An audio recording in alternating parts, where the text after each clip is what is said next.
कपड़ों का व्यापार कर रहे हो, साड़ी या फिर कोई भी चीज का व्यापार कर रहे हो, तो में ज्यादा नुकसान कहाँ पे होता है? पहला कारण तो ये है कि आपने जिससे भी आप माल ले रहे हो, जिससे भी आप साड़ी खरीद रहे हो, जिससे भी आप कपड़ा ले रहे हो, वो आपने सही नहीं चुना है। आप नेक्स्ट चीज कि आप वैरायटी से माल नहीं रखते हो। कम से कम 10,000 भी ले रहे हो तो उसमें आपको हर वैरायटीज भी आ जाएगी। थोड़ी चीज डेली वेयर का रखो, कुछ फैंसी वेयर का रखो, कुछ मीडियम रेंज का रखो। दूसरी चीज कि आप जो भी एरिया में रहते हो उस एरिया के हिसाब से रेट वाइज माल लो। सही ट्रेडर आपको नहीं मिलते हैं। वो क्यों नहीं मिलते हैं? क्योंकि आप दूसरों के बहकावे में आ जाते हो। दूसरी चीज कि आप जो भी एरिया में रहते हो उस एरिया के हिसाब से रेट वाइज माल लो।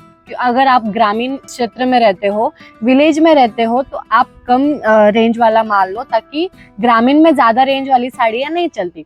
अगर आप कपड़ों का व्यापार कर रहे हो, साड़ी या फिर कोई भी चीज का व्यापार कर रहे हो, तो उसमें ज्यादा नुकसान कहाँ पे होता है उसके कारण मैं आपको बताती हूँ। पहला कारण तो ये है कि आपने जिससे भी आप माल ले रहे हो, जिससे भी आप साड़ी खरीद रहे हो, जिससे भी आप कपड़ा ले रहे हो, वो आपने सही नहीं चुना है। आपका जो वेंडर है वही सही नहीं है, उनसे ही आपको सही चीज प्रोवाइड नहीं हो रही है, तो आप अपने कस्टमर को क्या प्रोवाइड करोगे, है ना। नेक्स्ट चीज कि आप वैरायटी से माल नहीं रखते हो। आप ऐसा समझते हो कि 10,000 में मैं सिर्फ इतनी साड़ी लेके जाऊंगी या उतनी साड़ी लेके जाऊंगी, तो ऐसा नहीं होता है। कम से कम 10,000 भी ले रहे हो तो उसमें आपको हर वैरायटीज भी आ जाएगी। थोड़ी चीज डेली वेयर का रखो, कुछ फैंसी वेयर का रखो, कुछ मीडियम रेंज का रखो। आसपास के मार्केट में जो डिमांड है उसके हिसाब से आप साड़ीज रखो। हर साड़ी का एक अलग सीजन होता है। ऐसा भी नहीं सोचना है कि मैं 100 साड़ी लेके गई या फिर 100 साड़ी लेके गया, 50 बिक गई, 50 नहीं बिकी तो नहीं बिकेगी। क्यों? क्योंकि हर साड़ी का एक सीजन होता है, तो जो सीजन में जो साड़ी चलती है वही साड़ी बिकेगी। तो जो वेंडर आपने चूज किया है वो उसके ऐसी पॉलिसी रखो कि आप उनसे माल एक्सचेंज करा सको, ताकि आपके पास भी वैरायटीज नई नई चीजें आती रहेगी, तो आपके कस्टमर्स भी अट्रैक्ट होंगे।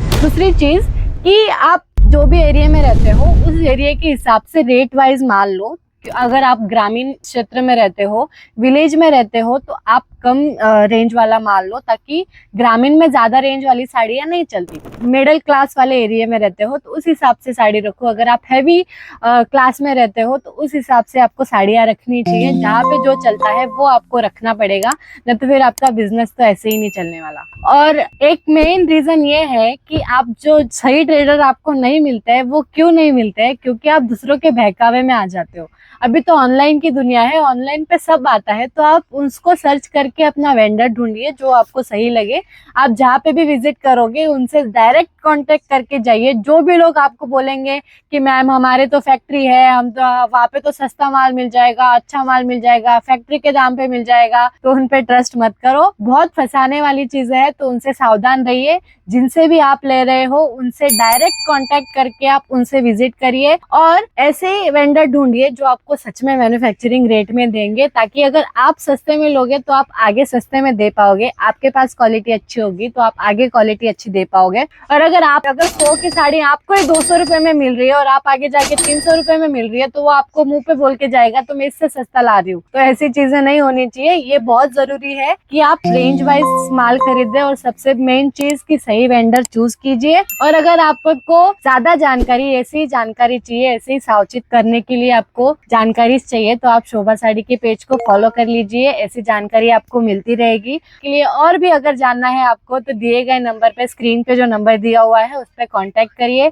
और शोभा साड़ी पे विजिट करना है तो शोभा साड़ी से ही डायरेक्ट कांटेक्ट करके आप विजिट कीजिए। किसी एजेंट के साथ या दलालों के साथ मत आना। धन्यवाद।